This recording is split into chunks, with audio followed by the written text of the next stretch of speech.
I think what surprised me is that we should be celebrating these students. We are the land of Chipko. And here we have students who are not being passive, who have decided that they want to do something to save the forests and the biodiversity in their backyard.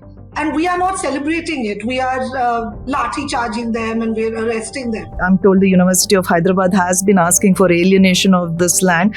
It has never been done. Technically, it does belong to the state government.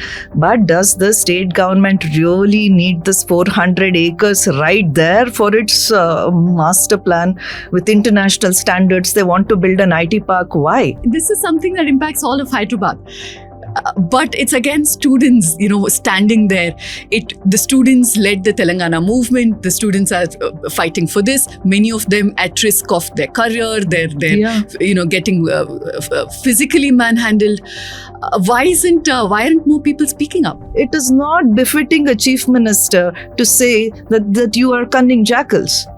I'm sorry, that doesn't. What do we do now? Translocate some exotic species out there to make him care? Is that what it is about? What about the species out there? You don't need that land, really. A piece of land doesn't need to have a tiger or a leopard to want to protect it.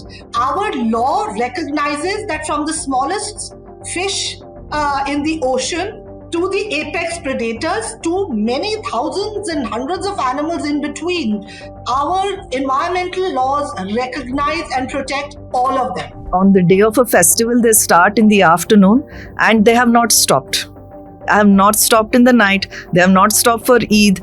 They're just going on and on and on. And as of yesterday night, I'm told they just haven't stopped since Sunday afternoon. So there are at any given time 40 JCBs clearing the ground, and they take breaks. So one set replaces the other when one set wants to take a break. That is how efficient they are being in making sure by this April 6th PIL, whatever is going here, there's just going to be this barren ground. How do you protect a city's blue-green infrastructure? Is infrastructure only about how many flyovers you build, how many IT parks you build? But what about things like recreational spaces? What about things like your carbon sinks? So these are values we don't seem to recognize. Congress positions itself as this very progressive party in other parts of the country. In their own backyard, this is what they do. Why is it that as an electorate, we don't care about environment?